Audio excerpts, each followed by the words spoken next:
नमस्कार, आप देख रहे हैं लोकतंत्र। मैं हूं आपके साथ हिमांशु दीक्षित।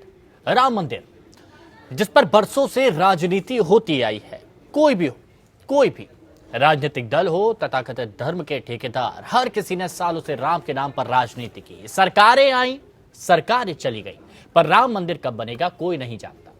हाँ, देशवासियों के मन में उम्मीद रही कि बनेगा एक दिन राम मंदिर, जरूर बनेगा। कोर्ट की तरफ से भी तारीख पर तारीख मिलती गई, लेकिन आखिरी तारीख जिस पर राम मंदिर बनेगा वो कभी सामने अभी तक नहीं आ पाई।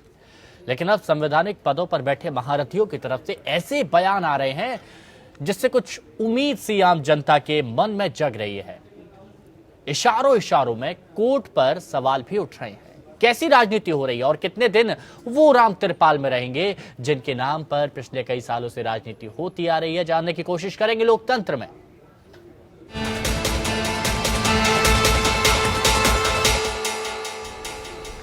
राम मंदिर को लेकर देश में माहौल गर्म है। सुप्रीम कोर्ट में मामला सालों से अटका है। अदालत की तरफ से तारीख पर तारीख मिल रही है, लेकिन सियासी पार्टियां मंदिर मुद्दे को सुलगाने में लगी हुई हैं। सालों से रामलला तिरपाल में विराजमान है। हर बार चुनाव का वक्त आता है तो मंदिर मुद्दे में सियासी हवा भर दी जाती है और चुनाव खत्म होते ही मुद्दा शांत हो जाता है। मिशन 2019 से पहले फिर एक बार माहौल बनाया जा रहा है। यूपी के मुख्यमंत्री कह रहे हैं कि देर से न्याय मिलना अन्याय के बराबर है। मंदिर को लेकर बयानबाजी भी जारी है, लेकिन कोई ये नहीं बता रहा कि मंदिर कब और कैसे बनाएंगे। देखिए रिपोर्ट, फिर करेंगे चर्चा। तारीख पे तारीख, सालों से रामलला को तारीख पे तारीख ही मिल रही है। अदालत से जब आस जगती है तो मिल जाती है तारीख। सालों से यही हो रहा है। रामलला फैसले का इंतजार कर रहे हैं। न जाने करोड़ों लोगों की आस्था के प्रतीक भगवान राम का भव्य मंदिर अयोध्या में कब बनेगा। मामला अदालत में है। कई सालों से सिर्फ तारीख ही मिल रही है। सियासी पार्टियां सियासी रोटी सेकने में लगी हैं। कोई कहता है संसद में अध्यादेश लाओ और अयोध्या में मंदिर बनाओ, कोई कहता है मुसलमानों से बातचीत कर मंदिर बनाओ, तो कोई कहता है कोर्ट के फैसले तक इंतजार करना चाहिए। सालों से राम की गली में यही आवाज गूंज रही है। किसी की सियासी दुकान चल रही है तो कोई अपना नफा नुकसान तोल रहा है। लेकिन तिरपाल में रह रहे राम मंदिर में कब पहुंचेंगे ये कोई नहीं बता रहा। संघ से लेकर वीएचपी के नेता पदाधिकारी कह रहे हैं कि रामलला आएंगे, मंदिर वहीं बनाएंगे। लेकिन करोड़ों राम भक्त पूछ रहे हैं मंदिर बनाओगे लेकिन तारीख कब बताओगे। अब सियासी पार्टी मंदिर के लिए कोर्ट को भी कटघरे में खड़ा कर रही है। यूपी के मुख्यमंत्री योगी आदित्यनाथ कह रहे हैं कि देर से मिला न्याय अन्याय के सम्मान होता है, तो हरियाणा के मंत्री अनिल विज कहते हैं कि मुंबई धमाकों के दोषी याकूब मेमन के लिए रात में अदालत का दरवाजा खुलता है, लेकिन राम मंदिर के लिए करोड़ों भक्त अदालत पर टकटकी लगाए हुए हैं। सुप्रीम कोर्ट महान है, जो चाहे वो करे। चाहे याकूब मेनन के लिए रात के 12 बजे सुप्रीम कोर्ट को खोले, और चाहे जो राम मंदिर का विषय है जिसके ऊपर करोड़ों लोग टकटकी लगा के देख रहे हैं, उसको तारीख पे तारीख मिले, तो ये तो सुप्रीम कोर्ट की मर्जी है। महान है सुप्रीम कोर्ट। संवैधानिक पद पर बैठे लोग जब सुप्रीम कोर्ट पर ऐसे सवाल उठाएंगे तो आम आदमी कुछ भी बोल सकता है। योगी के बयान के बाद सियासी तापमान बढ़ गया है। ये कार्यक्रम पूरी तरह से श्रद्धा, आस्था और धर्म के चौकट में रहेगा। ये कोई राजनीतिक कार्यक्रम नहीं बनेगा, क्योंकि हमेशा बाला साहब ठाकरे जी ने भी कहा है, उद्धव जी ने भी कहा है कि ये जो राम जन्मभूमि है या अयोध्या है, ये राजनीतिक अखाड़ा नहीं बनना चाहिए। ये हमारे राष्ट्रीय अस्मिता का एक ऐसा शिखर विषय है जिसके ऊपर सभी की सहमति हो और जल्दी से जल्दी राम मंदिर बने। आदरणीय योगी जी हमारे मुख्यमंत्री हैं, उन्होंने अपने वक्तव्य में ये कहा कि देश के लोगों को न्यायालय के फैसले का इंतजार करना चाहिए। हाँ, ये जरूर है कि उसके साथ उन्होंने ये कहा कि विलंब हमारे लिए अन्याय के समान है। उसके मालिकाना हक को लेकर पुनः मुकदमा सुप्रीम कोर्ट में है। निश्चित रूप से हम सब ये मानते हैं और हमारी मांग भी है कि उस प्रकरण का निपटारा सुप्रीम कोर्ट को अविलंब करना चाहिए। देश में ऐसे लोग पदासीन हैं जो बराबर संवैधानिक नियमों की, संवैधानिक अधिकारों की धज्जियां उड़ाने का काम कर रहे हैं। ये वाकई में बहुत दुर्भाग्यपूर्ण है। निश्चित तौर से इस तरीके की बात पर श्री आदित्यनाथ जी को माफी मांगनी चाहिए। जो लोग संवैधानिक पदों पर बैठे हुए हैं उन्हें सुप्रीम कोर्ट या हाई कोर्ट या किसी भी कोर्ट पर टिप्पणी करने से पहले सोचना चाहिए और मैं समझता हूं कि बचना चाहिए, क्योंकि मैं समझता हूं किसी भी तरह का जो टकराव है संवैधानिक संस्थाओं में उससे बचना चाहिए। तो हरियाणा के मंत्री महोदय ने कहा उस बात से हम सहमत नहीं, क्योंकि उनको अपनी गरिमा का भी ख्याल रखना चाहिए, क्योंकि न्यायपालिका एक ऑटोनॉमस बॉडी है और ऑटोनॉमस बॉडी पे किसी का कोई अधिकार नहीं होता है और न ही हम उसकी आलोचना कर सकते हैं इन शब्दों में। सभी लोग चाहते हैं कि राम मंदिर का हल जल्द निकले। इलाहाबाद हाईकोर्ट के फैसले के बाद सुप्रीम कोर्ट में सालों से राम मंदिर का मुद्दा अटका है। करोड़ों राम भक्त सुप्रीम कोर्ट से जल्द फैसले की उम्मीद लगाए हुए हैं। अब सवाल है कि क्या सुप्रीम कोर्ट के फैसले तक बीजेपी सरकार इंतजार करेगी? क्या सरकार राम मंदिर के लिए अध्यादेश लाएगी या हिंदू मुस्लिम मिलकर कोर्ट के बाहर ही इस मसले को सुलझा लेंगे? जिस तरह से रोज राम मंदिर पर बयानबाजी हो रही है, उससे माहौल में गर्मी तो आ गई है। क्या ये गर्माहट सिर्फ वोट की सियासत के लिए तो नहीं?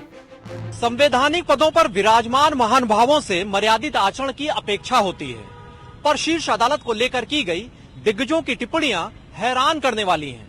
शब्दों के ऐसे प्रहार से संविधान का मर्म चोटिल होता है और लोकतंत्र की गरिमा आहत होती है। सहयोगी विवेक राय के साथ ज्ञानेंद्र शुक्ल, एपीएन, लखनऊ। तो अब जो बयान निकल के सामने आ रहे हैं दिग्गजों की तरफ से, अनिल विज हो या फिर सीएम योगी आदित्यनाथ हो, एक सिरे से सब लोग उस पर सवाल यहां पर उठा रहे हैं कि इस तरह से सवाल नहीं उठाने चाहिए, इस तरह के बयान नहीं आने चाहिए। सुप्रीम कोर्ट की एक अलग एक प्रतिष्ठा होती है। लेकिन एक बड़ा सवाल यहां पर लोगों के मन में आ रहा है कि राम मंदिर को लेकर आखिर इतनी बयानबाजी क्यों हो रही है और राम मंदिर कब बनेगा? कई सवाल आपके मन में भी होंगे, हमारे मन में भी होंगे। सीधे जानने की कोशिश करेंगे हमारे मेहमानों से जो आज हमारे साथ जुड़े हैं लोकतंत्र में। सबसे पहले आपका उनसे तारुफ कराते हैं। हमारे साथ समाजवादी पार्टी की तरफ से जुड़े हुए हैं केसी जैन जी, साथ ही हमारे साथ जावेद उर्फी जी कांग्रेस प्रवक्ता मौजूद हैं, अमित पुरी जी बीजेपी की तरफ से हमारे साथ प्रवक्ता मौजूद हैं और सीबी पांडे जी पूर्व जज हमारे साथ मौजूद हैं। शुरुआत मैं अमित पुरी जी आप ही से करूंगा, क्योंकि सभी लोग सिलसिले मतलब एक सिरे से आप पर सवाल उठा रहे हैं बीजेपी पर कि क्यों इस तरह की बयानबाजी दी जा रही है, लोगों को बरगलाने की कोशिश यहां पर की जा रही है। अनिल विज पहले भी बयान देते हैं, सीएम योगी आदित्यनाथ कहते हैं कि जल्दी कुछ अच्छा होने वाला है। क्या इनके मायने निकाले जाए? शुरुआत आपसे। हिमांशु, थोड़ा सा ये जरूर चाहूंगा कि मैं बात कंप्लीट कर लूं, फिर उसके बाद जो आपके क्वेश्चंस हो वो आए। बिल्कुल।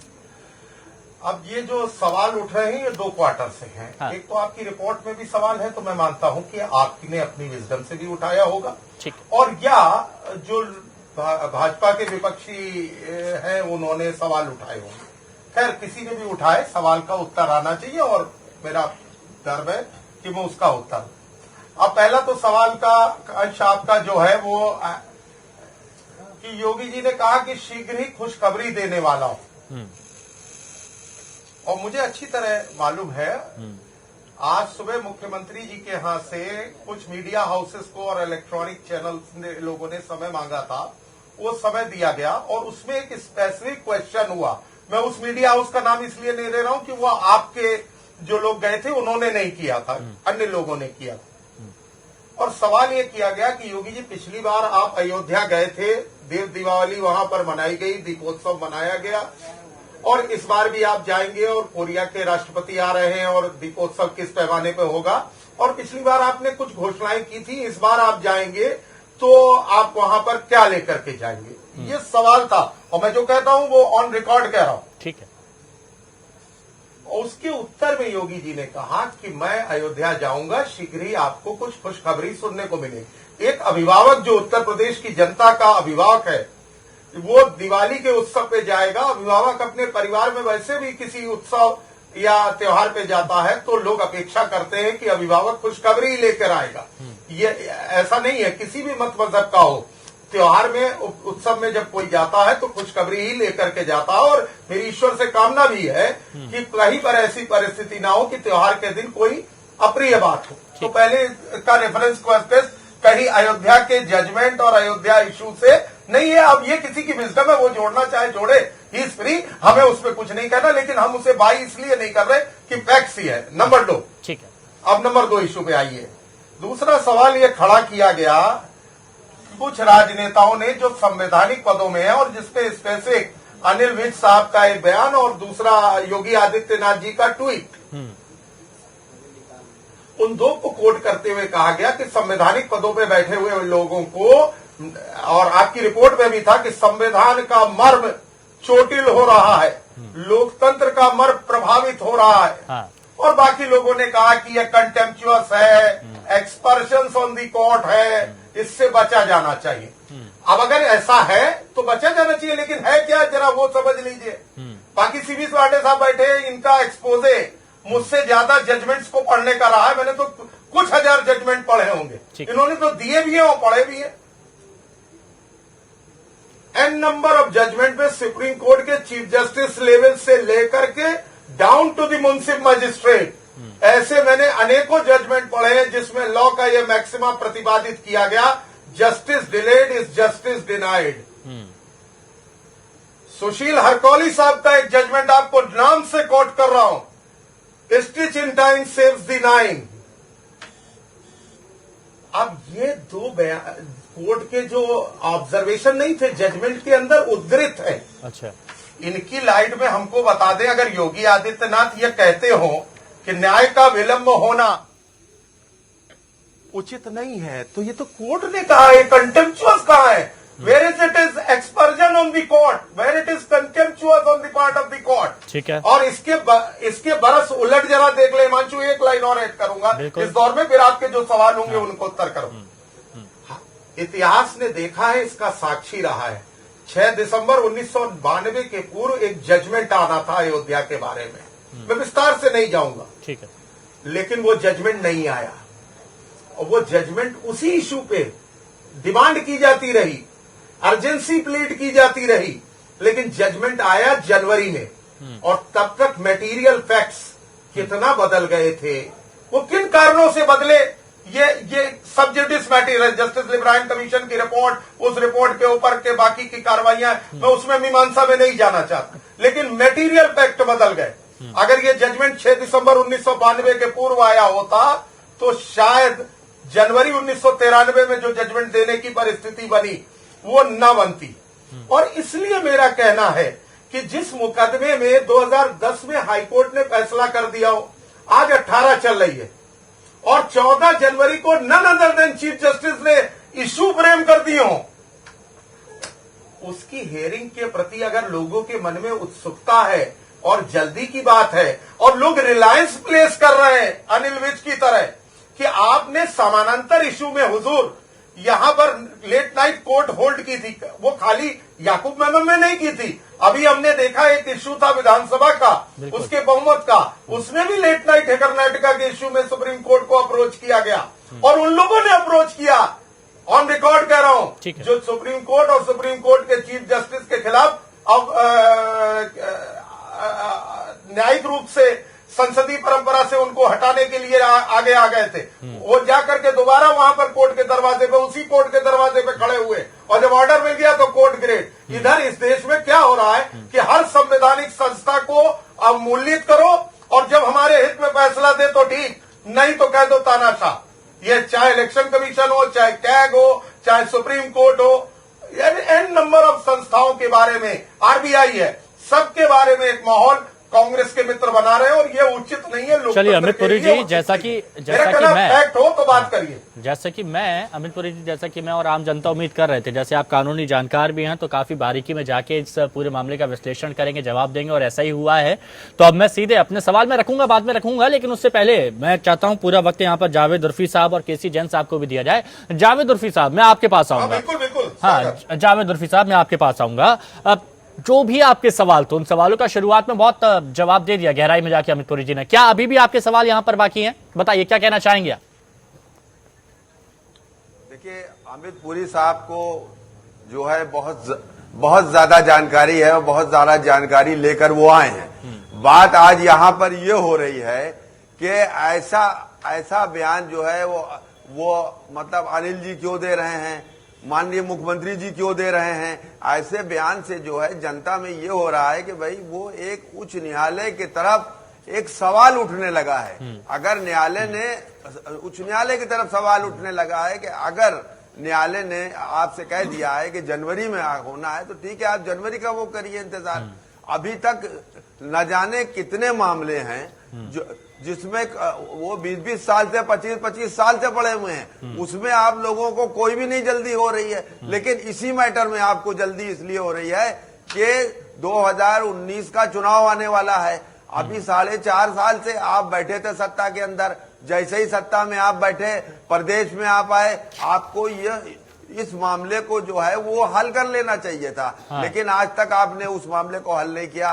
जब चुनाव नजदीक आया तो आपको सब कुछ याद आ गया, अब आपको बहुत ज्यादा दुख हो रहा है। अरे भाई, जब मामला उच्च न्यायालय में है, जो फैसला आएगा वो हमको भी मंजूर है, पूरे देश को मंजूर है, तो इस पर क्यों बहस करवा रहे हैं ये बार बार? हाँ, ठीक है अमित पुरी जी, इसी सवाल में मैं एक बात यहाँ पर जोड़ना चाहता हूँ। इनका ये भी एक सवाल है कि जो बयान यहाँ पर निकल के सामने आ रहे हैं, सीएम योगी आदित्यनाथ कह रहे हैं खुशखबरी मिलने वाली है, आम जनता के सामने जब वो बातें जाती हैं तो आम जनता को लगता है कि हाँ शायद अब अध्यादेश आने वाला है, अब सरकार कुछ करने वाली है, साधु संतों के मन में यहाँ पर उम्मीद जग जाती है। तो ये उम्मीद जगाने की कोशिश, चुनावों से पहले इस मुद्दे को उठाने की कोशिश, ये सवाल है, ऐसा क्यों किया जा रहा है? जी आ रहा हूं। अभी मैं कांग्रेस के बुजुर्ग साथी को भी सुन रहा था और आपकी बात को भी सुना। पहले तो विषय उच्च न्यायालय में नहीं है, उच्चतम न्यायालय में है, ठीक है, जिसे अंग्रेजी में सुप्रीम कोर्ट कहते हैं। तो पहले तो स्टेटस क्लियर कर ले केस का। और दूसरा विषय कि ये ऐसा लोग इनके बयानों से समझने लगे हैं और लोगों की आशा बढ़ने लगी है, ये सब परसेप्शनल है। हाइपोथेटिकल और परसेप्शनल चीजों का उत्तर नहीं होता।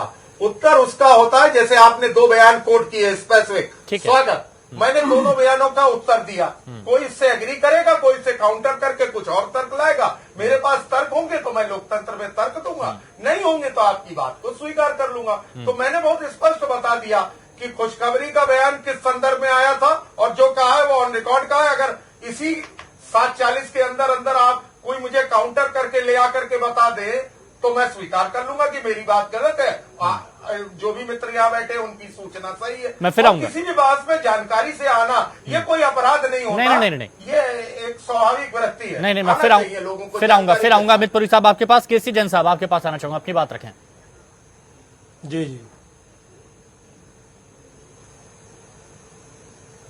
जी केसी जैन जी अपनी बात रखें आप। देखिए हिमांशु जी, जो आपने सवाल उठाया कि इस तरीके की बातें हो रही हैं और आपको जो भगवान राम का राम मंदिर है, राम मंदिर को लेकर के अगर सुप्रीम कोर्ट के ऊपर इस तरीके की टिप्पणी होगी तो उससे जो सुप्रीम कोर्ट की गरिमा है, सुप्रीम कोर्ट के प्रति जो लोगों के अंदर विश्वास है, वो कहीं ना कहीं खंड खंड होता हुआ दिखाई दे रहा है। अच्छी बात है कि अमित पुरी साहब बहुत अच्छे से अपनी बात को रख रहे हैं, लेकिन भारतीय जनता पार्टी के ही तमाम सारे प्रवक्ता खुल करके और बहुत ही एक तरीके से बेअंदाज होकर के भी इस तरह की बातें रखते हैं कि सुप्रीम कोर्ट क्या कर रहा है, सुप्रीम कोर्ट नहीं करेगा तब भी हम मंदिर बना के दिखा देंगे। और उसके बाद में भी अभी इनके जो उप मुख्यमंत्री हैं केशव प्रसाद मौर्य जी, उन्होंने कहा कि हमारे पास और विकल्प है और हम अगर उसके खिलाफ कोई ऑर्डर आता है मंदिर के खिलाफ तब भी हम मंदिर बनाएंगे। इसका क्या मतलब है?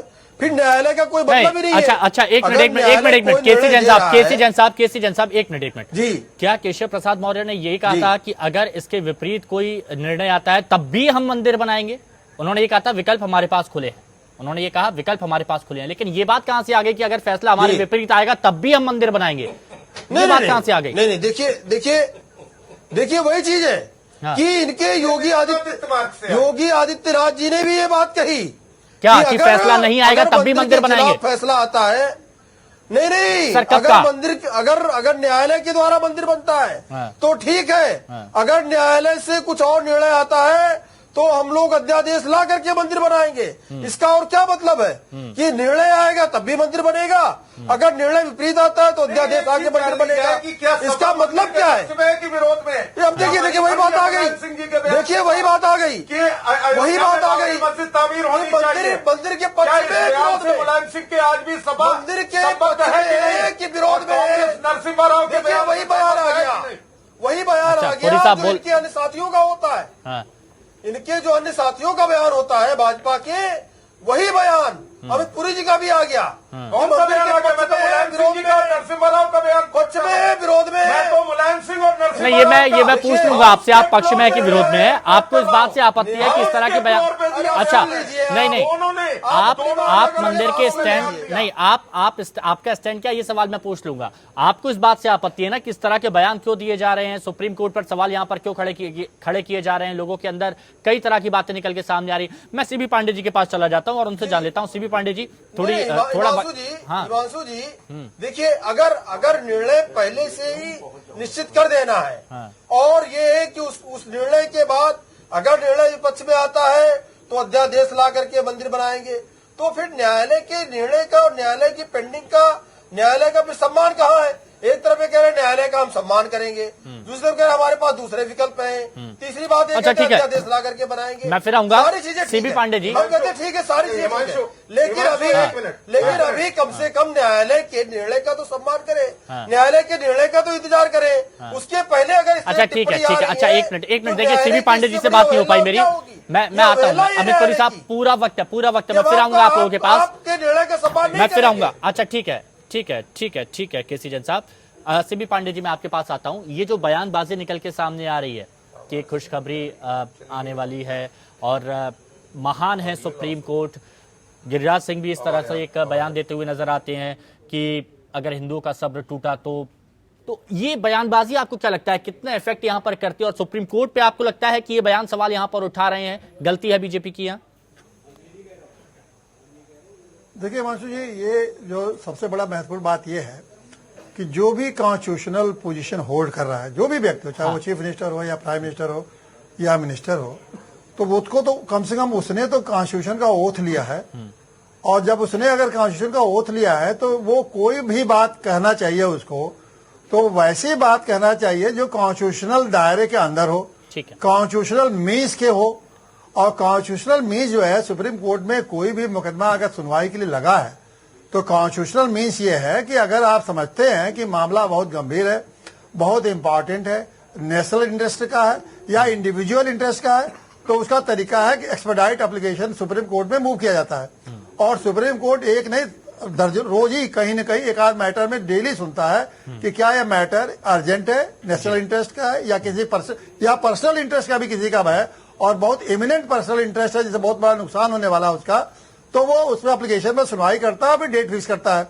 तो ये कार्रवाई तो कर नहीं रही गवर्नमेंट, ये चाहे सेंट्रल गवर्नमेंट हो चाहे स्टेट गवर्नमेंट हो। मुख्यमंत्री को अगर ये कहने के पहले ये मूव करते एप्लीकेशन कि क्योंकि स्टेट को ये बहुत इंपॉर्टेंट मैटर है, इसमें एक्सपेडाइट करिए और इसके मामले को तुरंत सुनवाई करिए।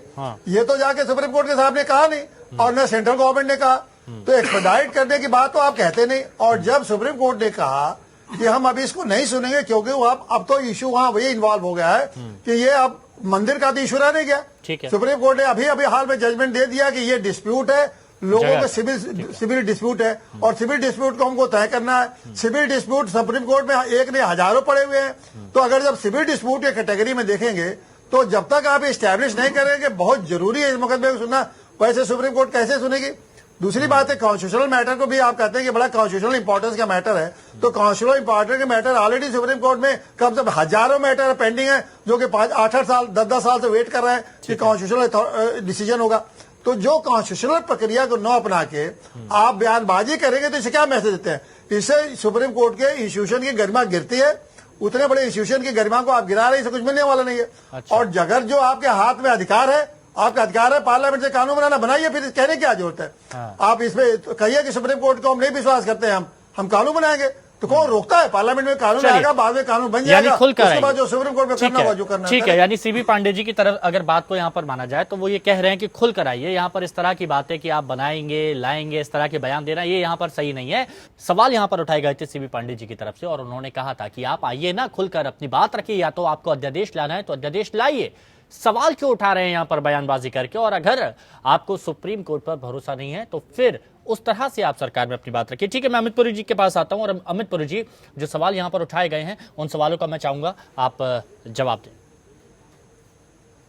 हाँ हिमांशु, मैं दे रहा हूँ। देखिए 3-4 चीजें इस दौर में भी उतनी ही स्पेसिफिक आपको बताऊंगा जितना मैंने पहले चरण में बताया। ठीक है, अभी एक सवाल रेज हुआ अर्जेंसी के बारे में और कहा गया कि अर्जेंसी स्टेट और सेंट्रल गवर्नमेंट ने प्लीड नहीं की। मैं रिमाइंड कराऊंगा, go through the orders of the supreme court. ये इशू जब 2017 के आसपास आया तो 17 में उत्तर प्रदेश की गवर्नमेंट चेंज हुई और गवर्नमेंट चेंज होने के बाद पहला स्टेप उस समय वो एडिशनल सॉलिसिटर जनरल थे, आज की तारीख में वो सॉलिसिटर जनरल ऑफ इंडिया है। श्री तुषार मेहता ने गवर्नमेंट ऑफ यूपी की तरफ से अर्जेंसी एप्लीकेशन सुप्रीम कोर्ट में मेंशन की सीजीआई के सामने और उसी के बाद जो प्रोसेस चला जस्टिस केयर की बेंच में और जस्टिस मिश्रा की बेंच में, दीपक मिश्रा की, तब जाकर के इशू फ्रेम हुए। और ये जो लास्ट हेयरिंग हुई है, ये जो 3 मिनट की हेयरिंग हुई है, अगेन उसके ऑर्डर में जाइए, तुषार मेहता है solicitor general of India representing the state of UP, urgency को प्लीड किया और कोर्ट से कहा। अब ये wisdom of the supreme court है, अब उस पर हम क्वेश्चन नहीं कर सकते, लेकिन so far as the pleading of urgency is concern, ये स्टेट ऑफ यूपी ने प्लीड किया, central government is nowhere party ने, number 1। So let's be very clear about. ठीक है। नंबर 2, दूसरा सवाल खड़ा हुआ, यहां जो बयानात कुछ केशव मौर्य जी के कोट किए गए, जितना मेरी बुद्धि है और मैं स्टैंड करता हूं, अगर उन्होंने कुछ कहा होता तो मैं कह देता भाई ये डिफेंडेबल है, ये डिफेंडेबल नहीं है, मतलब तो इतना आउट स्कोर लगाती हो।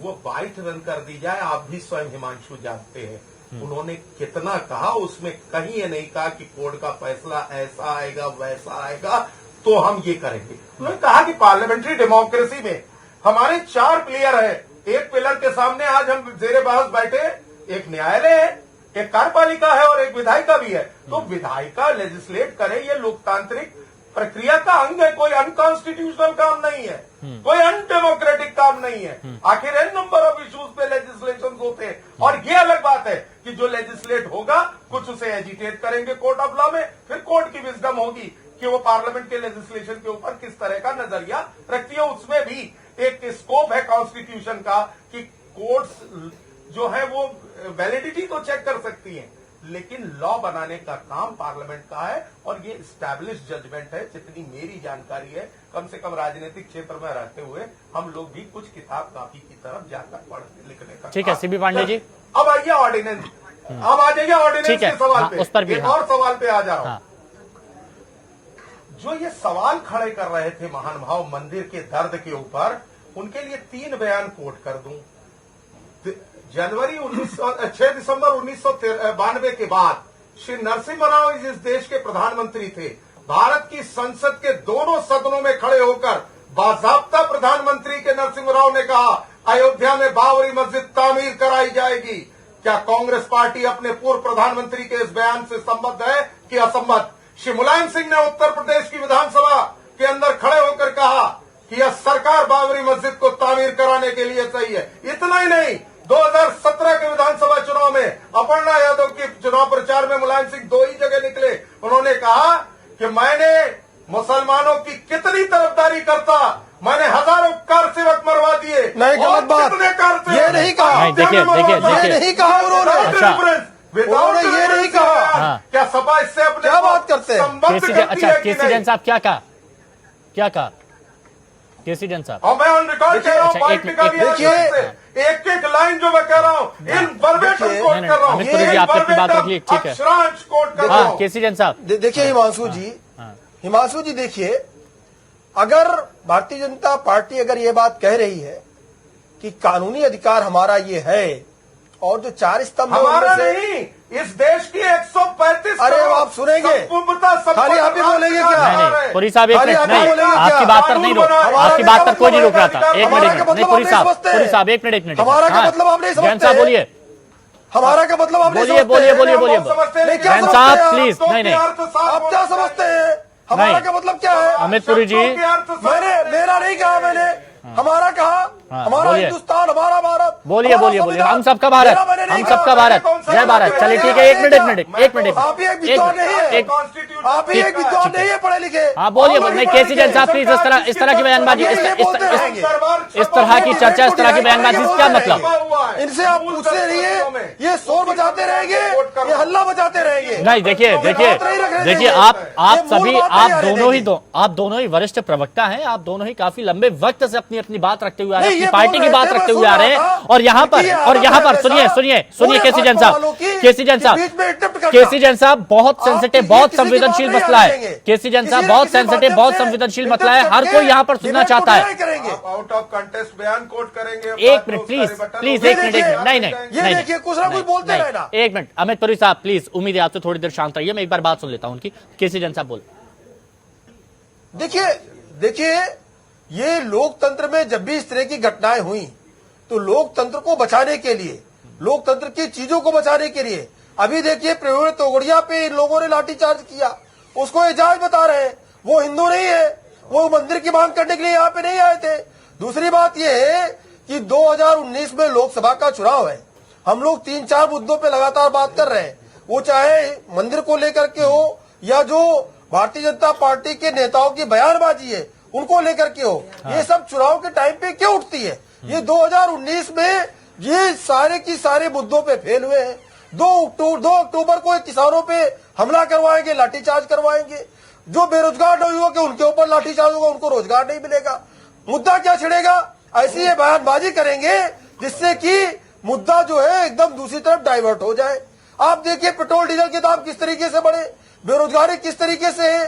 स्विस बैंक से काला धन लाने की बात कर रहे थे, वो कहां पर है? राफेल घोटाले अच्छा आप ये बता दीजिए केसी जैन साहब, सारी बातें, केसी जैन साहब, ये सारी बातें, नहीं केसी जैन साहब, अच्छा ये देखिए, अच्छा नहीं शोर मचा रहे हैं। अच्छा केसी जैन साहब, केसी जैन साहब ये बताइए, केसी जैन साहब बताइए, अच्छा केसी जैन साहब एक मिनट, केसी जैन जी, केसी जैन जी मुझे ये बताइए, नहीं केसी जैन साहब मेरे को ये बताइए, अच्छा ये जो आप बोल रहे हैं राम मंदिर पर जो सरगर्मी यहाँ पर चली आ रही है, बयानबाजी चली आ रही है, माहौल गर्म करने की कोशिश की जा रही है, कैसे रुकेगी आप बताइए? चलिए मैं आपका स्टैंड जानना चाहता हूं, बताइए कैसे रुकेगी?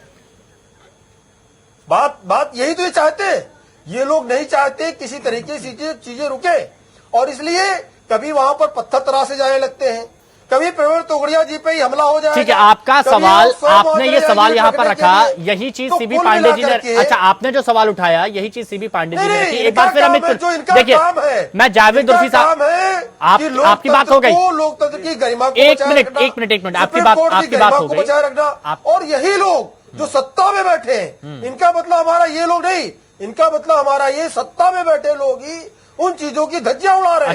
अच्छा आपकी बात हो गई। अच्छा सुनिए केसी जैन साहब, आपने अपनी बात रखी, ठीक है, पहुंचे थे। अच्छा नहीं अमित पुरी जी, ठीक है, अमित पुरी जी ठीक है। सोशल मीडिया पर भी हम लोग एक्टिव रहते हैं।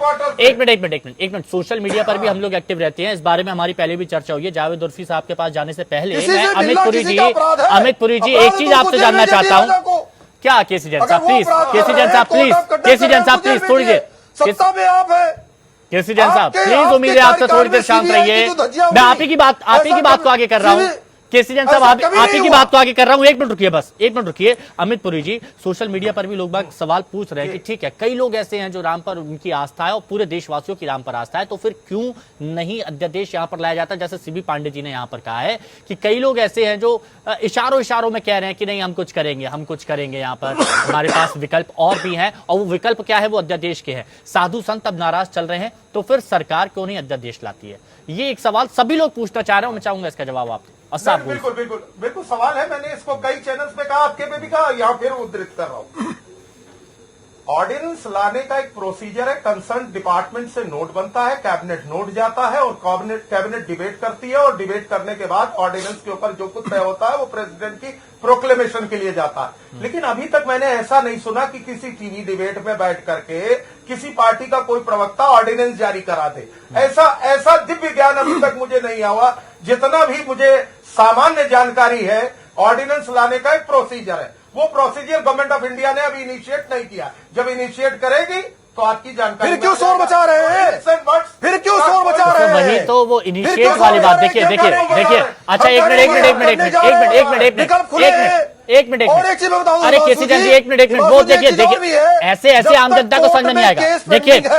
देखिए ये जो ऑर्डिनेंस, फिर उनमें से दो केसी जैन साहब प्लीज आप सुनेंगे, केसी जैन साहब एक को केस वापस लेना पड़ेगा, केसी जैन साहब एक केस उठाना पड़ेगा, प्लीज केसी जैन साहब की थोड़ी आवाज कम कीजिए। देखिए अच्छा केसी जैन साहब मेरी बात सुनिए, केसी जैन साहब नहीं ला सकते, ठीक है मेरी बात सुनिए। देखिए ये पेचीदगी आप जानते होंगे, ये पेचीदगी देखिए ये जो कानूनी पेचीदगी है केसी जैन साहब पहले मेरी बात सुन लीजिए जी, आराम से। बिल्कुल सही कहा आपने। ये जो कानूनी पेचीदगी है सीबी पांडे साहब समझते हैं, आप समझते होंगे, अमित पुरी जी समझते हैं, लेकिन आम जनता को समझना जरूरी है ना। और एक आम जनता जिसको जानकारी नहीं है उनके साथ, उनकी तरफ से मैं यहां पर ये सवाल पूछना चाह रहा हूं अमित जी कि ये इनिशिएट फिर क्यों नहीं हो पा रहा है, इसमें क्या देरी है, क्या परेशानी है, ये बताइए आप। इसकी मांग उठी है, सरकार ने इसे पैसिव कंसिडरेशन में ले लिया हो, ऐसा स्टैंड आज की तारीख तक गवर्नमेंट ऑफ इंडिया का नहीं है। मैं ऑन रिकॉर्ड कह रहा हूं आपसे। सीबी पांडे जी थोड़ा आप भी क्लियर करिए। कर रहा हूं, डिसप्लीज कर रहा हूं, ये अलग विषय। ठीक है सीबी पांडे जी थोड़ा आप भी क्लियर करिए। तो कहना कि नहीं अमित पुरी जी ये कह रहे हैं कि बड़ी लंबी प्रक्रिया है ऑर्डिनेंस की। अरे वो ट्रिपल तलाक के मामले में आपने देखा दो दिन के अंदर ऑर्डिनेंस आ गया और ऑर्डिनेंस के लिए कुछ नहीं है। और SC आयोग में भी आ गया ऑर्डिनेंस के लिए। ST एक्ट में जैसे का है आपने भी आ गया, आपने फैसले को बदल दिया। ऑर्डिनेंस अगर गवर्नमेंट चाहे तो 2 दिन के अंदर ऑर्डिनेंस आ जाएगा, वो कोई दिक्कत नहीं है। उसमें कोई इतनी लंबी प्रक्रिया जैसे आप बता रहे हैं वो तो चाहने पर है। गवर्नमेंट चाहे तो घंटे भर में ऑर्डिनेंस पास कर सकती है। ठीक है, अच्छा वही बुला के सारा कैबिनेट बुला लिया, वही नहीं। अमित पुरी जी शाहबानो, अच्छा एक चीज में सर माफ कीजिएगा आपको सम्मान करें। अभी जब प्रक्रिया चल रही है, माफ कीजिएगा सीबी पांडे, माफ कीजिएगा सीबी पांडे जी, क्या मतलब है? माफ कीजिएगा सीबी पांडे जी, मैंने आपको बीच में रोका, लेकिन अमित पुरी जी ये चीज मैं जानना चाह रहा हूँ कि शाहबानो केस में कांग्रेस भी लेकर आई थी ना, तो वो इतनी जल्दी कैसे हुआ? बिल्कुल मैं आ रहा हूं आपको बता दूं। शाहबानो पे बाद में आता हूं, उससे पहले इस सरकार की जो बात है जिसके रिप्रेजेंटेटिव के रूप में मैं बैठा हूं उसकी बात क्लियर कर दूं। ट्रिपल तलाक के ऊपर जो ऑर्डिनेंस आया, कोर्ट का फैसला आया, मेजॉरिटेरियन फैसला आया जिसमें पार्लियामेंट को लॉ इनेक्ट करने के बारे में डायरेक्शन था। लोकसभा ने उसको इनेक्ट करने के लिए दिशा में पास किया।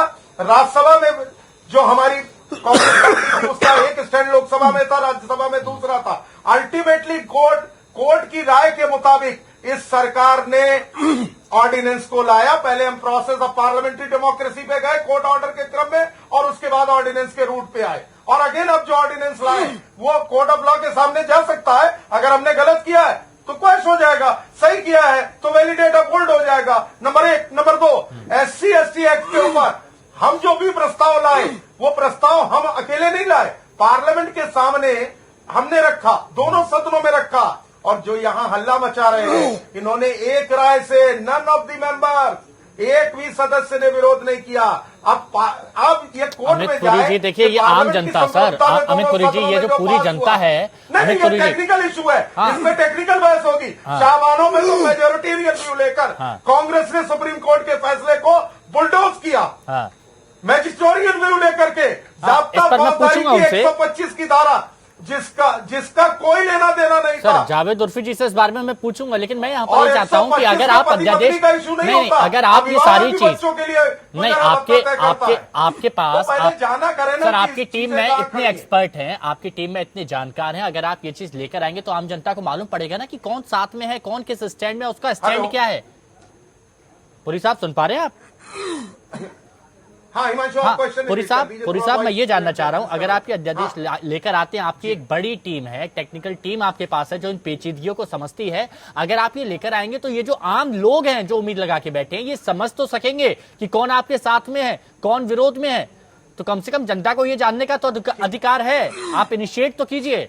बिल्कुल बिल्कुल, जनता को तो खैर हम अलग से सूचित कर रहे हैं और वो जान भी रही है, लेकिन आपका सवाल है कि अगर आप लाएंगे तो जब हम लाएंगे तो ससम्मान हम इसको सूचित भी करें। ठीक है जावेद उर्फी साहब, गवर्नमेंट का कोई जावेद उर्फी साहब लाने का नहीं, अलग से ला रहे हैं, जनता को बता रहे हैं। देखिए क्या कह रहे हैं, इशारों में ही सही, लेकिन चलिए कम से कम कुछ कहो तो जनता इसमें खुश हो जाती है। देखिए हिमांशु जी, अभी गवर्नमेंट हिमांशु जी यही चाहते हैं, ये केवल विवाद चाहते हैं कि विवाद कोर्ट से बाहर आए, ये पब्लिक के बीच में दंगा फैलाना चाहते हैं। नहीं सर, इस तरह की शब्द नहीं, ये बातें नहीं, कोई नहीं चाहता। बिल्कुल बिल्कुल, देखिए ये जो कोर्ट के अंदर मामला है, ये खुद कह रहे हैं कि हम इशारों में कह रहे हैं, हम बता रहे हैं, पब्लिक के बीच में ले जा रहे हैं, दूसरी तरीके से ले जा रहे हैं। ये क्या है, व्हाट इज दिस? ये जनता के बीच में विद्रोह पैदा करना चाहते हैं, क्या कर रहे हैं, विद्रोह पैदा करना चाहते हैं। ये गवर्नमेंट ऑफ यूपी 2017 में बदली एडिशनल जब मामला न्यायालय में है, जब मामला न्यायालय में है, केसी जैन साहब, केसी जैन साहब, केसी जैन साहब, ठीक है, ठीक है, केसी जैन साहब, अब मैं न्यायालय से हटकर, केसी जैन साहब सुनिए, केसी जैन साहब एक मिनट, अब मैं न्यायालय से हट, केसी जैन साहब सुनिए, आपके लोगों के लगातार बयान आ रहे हैं। हाँ मैं सुना रहा हूँ, मैं चला रहा हूँ, मैं सबको बता रहा हूँ, मैं सबकी बात यहाँ पर कर रहा हूँ। अच्छा केसी जैन साहब, केसी जैन साहब, अब मैं न्यायालय से हटकर मैं आपकी बात यहाँ पर करना चाहता हूँ। केसी जैन साहब, अब मैं न्यायालय से हटकर मैं आपकी बात करना चाहता हूँ। मुझे आप अपना स्टैंड बताइए। जैसा पहला सवाल यहाँ पर अमित पुरी जी ने किया था, मैं आपका स्टैंड जानना चाहता हूँ, समाजवादी पार्टी का स्टैंड जानना चाहता हूँ। अगर अध्यादेश लाते हैं, भले ही इशारों में बता रहे हैं, हम जनता तक पहुंचाने की कोशिश कर रहे हैं, अगर लाएंगे आप साथ में हैं या नहीं? देखिए, समाजवादी पार्टी का स्टैंड बिल्कुल क्लियर है, बनना चाहिए। ये चूंकि अगर हिंदुओं की आस्था का सवाल है, सुन लीजिए, अगर हिंदुओं की आस्था का सवाल है, साथ ही साथ जो उसमें दूसरी पार्टी है उसको भी ये लगता है कि हमारी आस्था का सवाल है, ऐसे में जबकि मामला न्यायालय में पेंडिंग है, लगता है कि नहीं लगता है? आप ये बताइए, लगता है कि नहीं लगता है? अगर न्यायालय जब लगता है कि नहीं लगता है? अभी तक जब अभी करने के लिए गुलाम है, अरे तो आप बनवा दीजिए ना। लगता है कि नहीं लगता? मुझे आप अभी तक क्यों कुछ नहीं कर पाए, क्यों कुछ नहीं कर पाए? अच्छा ठीक है, मैं जावेद उर्फी साहब, बहुत देर हो गई, जावेद उर्फी साहब से मेरी बात नहीं हो पाई है, एक मिनट सुनो।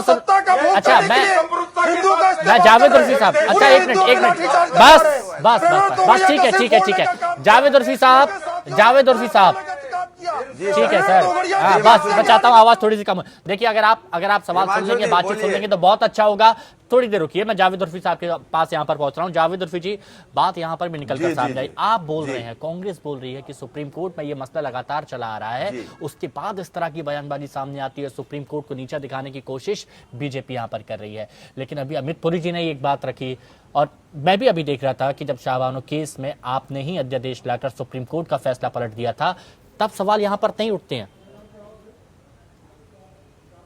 देखिए ऐसा है कि वो कब शाहबानो के उसमें आया, सुप्रीम कोर्ट का आदेश पलट दिया, वो बहुत ही पुराना वाकया है, उस पर कोई डिस्कशन नहीं होना चाहिए। हम ये कह रहे हैं कि ये जो भाजपा की सरकार है, सुन लीजिए, ये सब पूरी सरकार जो है वो राफेल की डील में फंस गई है। अब उससे पब्लिक का अटेंशन डाइवर्ट करने के लिए जो है इन लोगों ने ये राम मंदिर का एक बहुत बड़ा इशू लिया है। इनके बहुत से हाथ हैं। आजकल वीए आ गए हैं, वो कह रहे हैं कि साहब कानून बनाइए, ऑडियंस लाइए, स्पेशल वो करिए और मंदिर का मुद्दा सॉल्व करिए। तो भाजपा के पास जो है वो जब जोशी लैंग्वेज उनको बुलवाना होता है, वो लैंग्वेज उससे बुलवा लेते। मैं ये कह रहा हूं ये ऑडियंस लाएंगे नहीं। अगर ये ऑडियंस लाएंगे तो जो एनडीए में इनके साथ सरकार में बैठे हुए हैं बीजेपी, मतलब सर नहीं जावेद उर्फी साहब, आप बात वही आ गई ना कि यहाँ पर नफा नुकसान पहले देखा जाएगा, और नफा नुकसान देखा जाता है चाहे बीजेपी हो या फिर कोई भी दल हो। ये देखेंगे कि पहले अगर अध्यादेश लाया भी जाएगा कि तो उसके साथ खड़े हो या नहीं हो। ये आप मानते हैं कि राजनीति पहले, बाकी सब बाद में? जब अध्यादेश आएगा तो भाई जो फैसला होगा वो होगा। आपका स्टैंड क्या है सर? उर्फी साहब, कांग्रेस का स्टैंड क्या है? अपना स्टैंड बताइए। अध्यादेश लाएंगे न ये कोई कानून बनाएंगे। आपका स्टैंड क्या है? आप ये तो बताइए। को हमेशा लटकाए रहेंगे। ये इलेक्शन का मुद्दा है और ये कभी भी नहीं, ये इलेक्शन का मुद्दा है और इलेक्शन में हमेशा चलाते रहेंगे। कोई मुद्दा नहीं है। लोकसभा का चुनाव आने वाला है, इसको देखकर ये मुद्दा उठाया गया है। अमित पुरी साहब, चुनावों तक ही मामला गर्म रहेगा? चलिए ठीक है। सीबी पांडे जी मैं आपके पास आता हूं। और आपको क्या लगता है कि आने वाले वक्त में क्या तस्वीरें यहां पर नजर आ सकती हैं? ठीक है, जनवरी को सुनवाई होगी, लेकिन उससे पहले जिस तरह के हालात निकल के सामने आ रहे हैं, जिस तरह की परिस्थितियां यहां पर नजर आ रही हैं, लोगों के मन में काफी सारे सवाल चल रहे हैं, एक के बाद एक बयान सामने आ रहे हैं, समझ नहीं आ पा रहा है कि हो क्या रहा है, होना क्या चाह रहा है और करवाना क्या चाह रहे हैं। देखिए, हमें जो लगता है कि अगर आपको चाहिए कि ये मामला जल्दी तय हो, तो सुप्रीम कोर्ट के सामने आपको इसको बार बार प्रेस करना चाहिए कि साहब मैटर अर्जेंट है। ग्राउंड बताना पड़ेगा यार। ये कहना कि साहब बहुत अर्जेंट मैटर है, अरे अर्जेंसी क्या है, किस बात का? आपकी ये सब्सटेंशिएट करना पड़ेगा ना। आप बताएंगे कि वहां अगर मंदिर नहीं बने, ये मुकदमा फैसला नहीं होगा, तो ये चीजें होने जा रही हैं, और जिसको कि हम रिकवर नहीं कर सकते, ऐसी चीजें अर्जेंसी होती है। अर्जेंसी का मतलब है कि ऐसा काम जिसको कि अगर जल्दी नहीं किया गया तो वो काम नहीं हो पाएगा, या वो फिनिश हो जाएगा। इसमें कोई अर्जेंसी स्टेटस को है वहां, जब सुप्रीम कोर्ट ने ऑर्डर पास कर दिया कि वहां के जो हालात हैं वो बदले नहीं जाएंगे, तो अब आपको दिखाना पड़ेगा ना कि ये अर्जेंसी हो गई है, जिसके नाते इस मुकदमे को अगर आप नहीं जल्दी सुनेंगे तो ये बहुत ही मुश्किल हो जाएगा, और शायद वो मंदिर ही वहां न रहे, ये सब दिखाना पड़ेगा। ऐसी कोई बात तो दिखा नहीं रहे, सिर्फ ये कह रहे हैं। दूसरी बात यह है कि पॉलिटिकल, ये इसमें इसका पॉलिटिकल एडवांटेज लेना चाहते हैं। पॉलिटिकल एडवांटेज ये है कि इस मामले को इतना गर्म रखो कि सुप्रीम कोर्ट पर सारा लांछन लाग दो कि सुप्रीम कोर्ट नहीं सुना। अपने जो पावर में है वो तो आप करेंगे नहीं, आप अपना कानून बनाने के आपके पास पावर है, बनाइए। उस कानून का क्या होगा, सुप्रीम कोर्ट उसको मानेगा, देश मानेगा या नहीं मानेगा, लेकिन कम से कम आपके पास अधिकार कानून बनाने का है, वो कानून बनाइए। पार्लियामेंट के पास रखिए कानून को कि पार्लियामेंट में कितने लोग उसको सपोर्ट करते हैं, वो लोग भी एक्सपोज हो जाएंगे, कौन पार्टी आपके साथ है, कौन पार्टी आपके नहीं। कम से कम ये तो अधिकार आपके अंदर है, लेकिन आप सारी चीज साफ होंगी।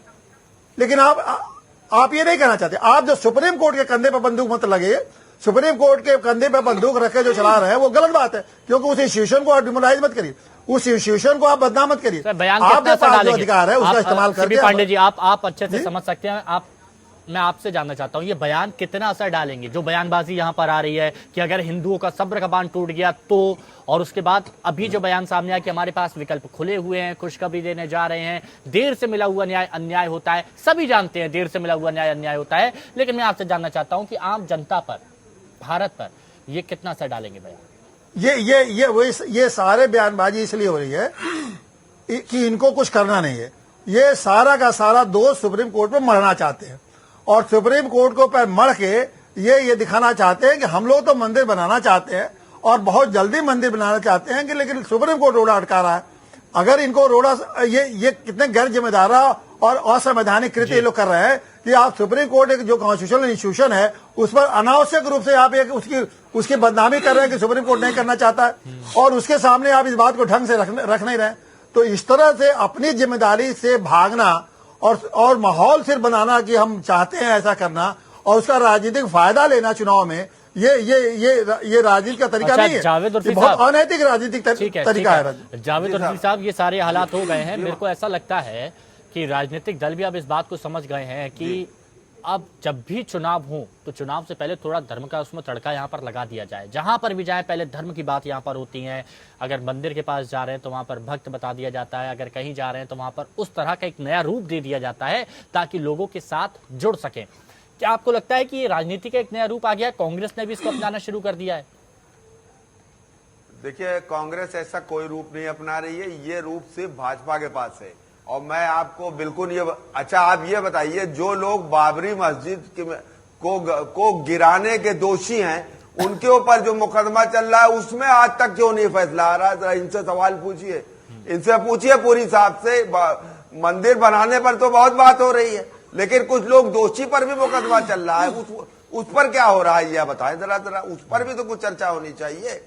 ये सिर्फ एक इनका पॉलिटिकल इलेक्शन स्टैंड है और ये कुछ नहीं करेंगे। पार्लियामेंट में जाएगा, लोकसभा में अगर कोई बिल पास भी हो जाएगा, कुछ हो जाएगी, कोई चर्चा राज्यसभा में नहीं होगी, इसलिए कि इनके साथ जो घटक मिले हुए हैं वो इस मुद्दे पर इनके साथ कभी नहीं खड़े होंगे। मैं आपसे कहता हूं 3-4 पार्टियां तो फौरन अलग हो जाएगी, इसलिए ये इलेक्शन तक ये मामला ऐसे ही गरमाएंगे और फिर ये चुनाव में आएंगे। अब ये कांग्रेस जो कि बढ़ती चली जा रही है और कांग्रेस से इनको इतना खतरा हो गया है, इस कारण इन लोग जो है मंदिर का इशू पे लिया है। लेकिन हिंदुस्तान की जनता अच्छी तरह समझ गई है और उसको अच्छी तरह मालूम है कि उसे कहां वोट देना है और उसका क्या फैसला है। वो हिंदुस्तान की जनता बहुत अच्छी तरह, वो हिंदुस्तान की जनता महंगाई पर कोई बात नहीं हो रही है, वो हिंदुस्तान की जनता पर छोड़ देते हैं। हिंदुस्तान की जनता पर छोड़िए। केसी जैन साहब, मान लें कि मंदिर बने या ना बने, ये माहौल जरूर बनता रहेगा। केसी जैन जी। बिल्कुल, देखिए हिमांशु जी, भारतीय जनता पार्टी के पास में कोई भी एक ऐसा बड़ा काम नहीं जिसको बता सके जनता को कि हमने ये जनता की भलाई के लिए काम किया। राजनीति के लिए हो सकता है उन्होंने बहुत सारे काम किया हो, राजनीतिक रोटियां सेकने के लिए हो सकता है नोटबंदी की हो सकता है राफेल डील राजनीतिक लाभ के लिए की हो सकता है और भी कोई काम किया हो राजनीतिक लाभ के लिए, लेकिन जनता की भलाई के लिए, जो जनता को रोजगार चाहिए और जो चिकित्सा सुविधा चाहिए, जो शिक्षा चाहिए जनता को, और जो शिक्षित होने के बाद जो नवयुवक आ रहे हैं उनको जो रोजगार चाहिए, किसानों को अपनी उपज का अच्छा मूल्य चाहिए। ये सारी चीजें जो जनता के बीच में, जिसका एक मतलब 80% 90% जनता को इन चीजों की जो आवश्यकता है, महंगाई की मार जनता पे ना पड़े, इन सारी चीजों की जो आवश्यकता है, इस पे सरकार ने कोई काम नहीं किया। तो सरकार जब अपने आप को फेल पा रही है तो क्या कर रही है सरकार कि जनता की भावनाओं को उद्वेलित करके उनको वोट बैंक में कैसे कन्वर्ट किया जाए, इस पे पूरा कंसंट्रेशन, पूरी टीम, पूरी की पूरी भाजपा पार्टी उस पे लगी हुई है, पूरा की पूरा संघ उस पे लगा हुआ है। मोहन भागवत जी का भी बयान आया कि आप जो है पार्लियामेंट में बाकायदा कानून ला करके आप मंदिर को बनाइए। तो इनकी जो मातृ संस्था वो भी कह रही है अगर वहां पे केस पेंडिंग है और इनके मंत्री, इनके विधायक और आरएसएस के चीफ अगर इस तरीके की बातें कह रहे हैं तो उनके ऊपर ये क्या कार्रवाई कर रहे हैं? तो ये कह नहीं रहे, इनसे ये कहलवाया जा रहा है। लगातार इस तरीके की बातें पब्लिक के बीच में आए जिससे कि ये लगे कि नहीं, भारतीय जनता पार्टी तो ये चाहती है, विपक्ष ये नहीं चाहता है, न्यायालय ये नहीं चाहता है, इसलिए नहीं हो पा रहा है काम। अगर प्रधानमंत्री ये कहे कि कांग्रेस हमको काम नहीं करने दे रही है, विपक्ष हमको काम नहीं करने दे, इसका क्या मतलब है? पूर्ण बहुमत की सरकार आपकी है, केंद्र में आप बैठे हैं, प्रदेश में आप बैठे हैं, उसके बाद ये कहे कि विपक्ष हमको काम नहीं करने दे रहा है, इसका क्या मतलब है? मिला के ये चीज कही जा सकती है कि इस वक्त महाराष्ट्र से लेकर अयोध्या की बात की जाए या दिल्ली से लेकर देहरादून की बात की जाए, हर जगह इस वक्त यही मुद्दा एक छाया हुआ है और उसको पूरा भुनाने की कोशिश की जा रही है। चाहे विधानसभा चुनाव हो, लोकसभा चुनाव हो, और मंदिर बने ना बने, लेकिन वो माहौल बनाने की कोशिश लगातार होती रहेगी। अब राम ही जाने कि उनके नाम पर जो होने वाली ये राजनीति है, ये यहाँ से निकलकर मंदिर तक कब पहुंचेगी। लेकिन आम जनता की उम्मीदें यहाँ पर बहुत है। वो आम जनता की उम्मीदें कब पूरी होती हैं ये कोई नहीं जानता, शायद राम जानते हैं। आप सभी का बहुत बहुत शुक्रिया हमारे साथ जुड़ने के लिए, इस चर्चा में शामिल होने के लिए। लोकतंत्र में आप सभी का जुड़ने के लिए बहुत बहुत शुक्रिया। अभी के लिए फिलहाल इतना ही, दीजिए इजाजत, नमस्कार।